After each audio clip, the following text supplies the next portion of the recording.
तक ये खबर पहुंच गई होगी कि देश के प्रधानमंत्री नरेंद्र मोदी ने सभी राज्यों के मुख्यमंत्रियों के साथ मीटिंग की है और इसमें क्या क्या निर्देश उन्होंने दिए हैं, वो सारी चीजें, सारी खबरें हर प्लेटफॉर्म पर मौजूद हैं।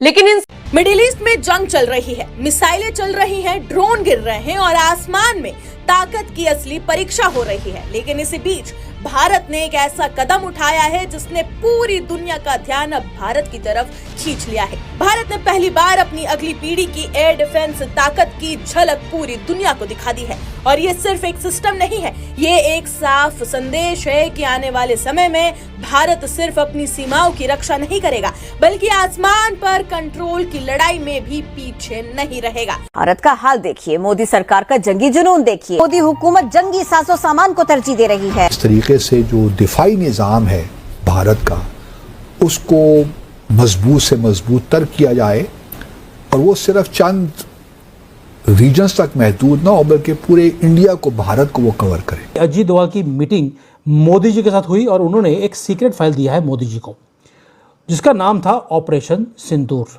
उसमें एक असेसमेंट दिया गया है ऑपरेशन सिंदूर का। ऑपरेशन सिंदूर का असेसमेंट का मतलब है अगला कोई ऑपरेशन सिंदूर है उसकी असेसमेंट की फाइल मोदी जी के पास पहुंच गई है। इसीलिए मैं कह रहा हूं S-400 आपने एक्टिवेट कर दिया, 2 लाख करोड़ रुपए आपने ओके कर दिए। जो ड्रोन्स की मैन्युफैक्चरिंग है उसको हमने मल्टी फोल्ड इंक्रीज करने के लिए ऑलरेडी बोल दिया है। बॉर्डर्स को भी हमने इंस्टेंटली सील कर दिया है। 8 times the speed of sound पे पाकिस्तान के पास कुछ ऐसा नहीं है, चाइना के पास कुछ ऐसा नहीं है जो उसको इंटरसेप्ट। आप इसको किस नजर से देखते हैं? क्या ये खित्ते का नक्शा बदलने वाली है? आप वीडियो के ऊपर अपना सुझाव दे सकते हैं। आपको वीडियो किस तरह की चाहिए कमेंट बॉक्स में जरूर बताइए।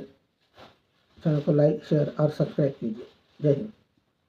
DRDO ने अपने स्वदेशी long range air defence system project Kusha का पहला डेवलपमेंट टेस्ट सफलतापूर्वक पूरा कर लिया है, जिसे आधिकारिक तौर पर extended range air defence system यानी कि ERADS कहा जा रहा है और इसे सीधे तौर पर S-400 एयर डिफेंस सिस्टम जैसे सिस्टम के बराबर माना जा रहा है। ये प्रोजेक्ट भारत के सबसे अहम सैन्य और नागरिक ठिकानों को एक अभेद सुरक्षा कवच देने के लिए बनाया जा रहा है।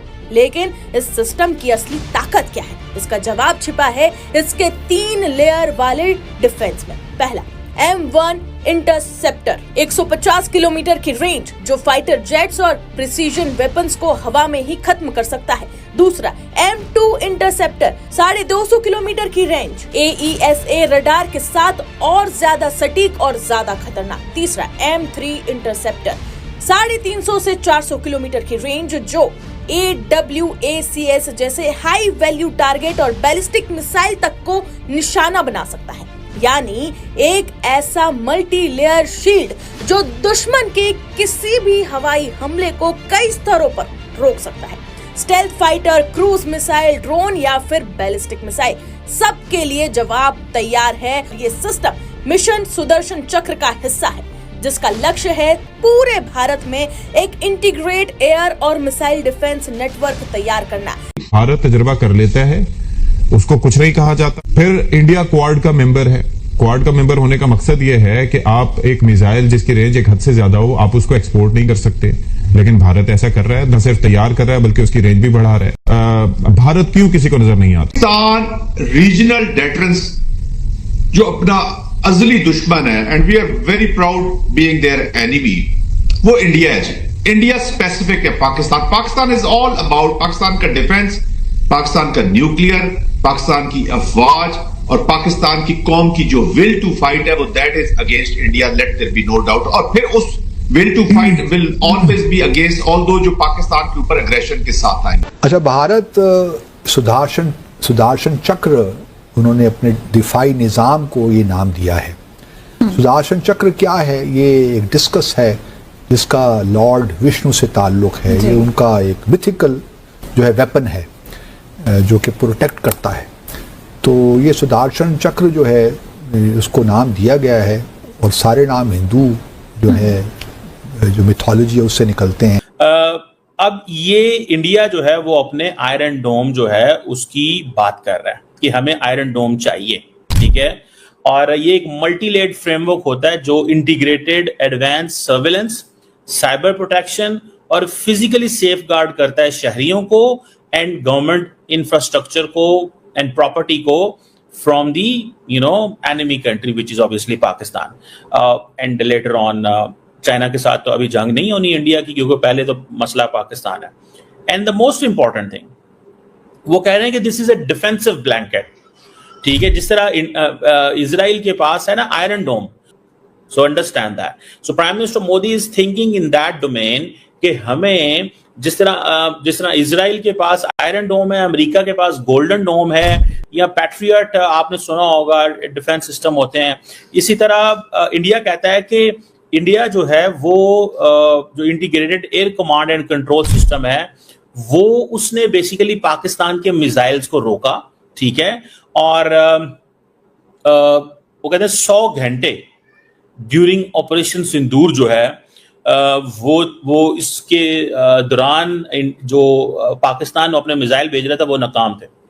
This is what they are saying कि जो ऊपर पहाड़ियां हैं कश्मीर के पास, उसमें बर्फ पिघल चुकी है। 1500 से ज़्यादा जानवर पाकिस्तान ने जो ट्रेन करे हुए हैं वो पाकिस्तान साइड पर भारत में एंटर करने की वेट कर रहे हैं, और उनको ड्यूटी एक ही दी गई है कि पूरे भारत में स्प्रेड होकर हर सिटी में आग लगाई जाए, कुछ भी हो जाए।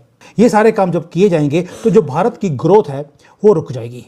ये इंटेलिजेंस शेयरिंग हमें यूएसए की तरफ से भी मिली है, तभी ट्रंप और मोदी ने बात करी।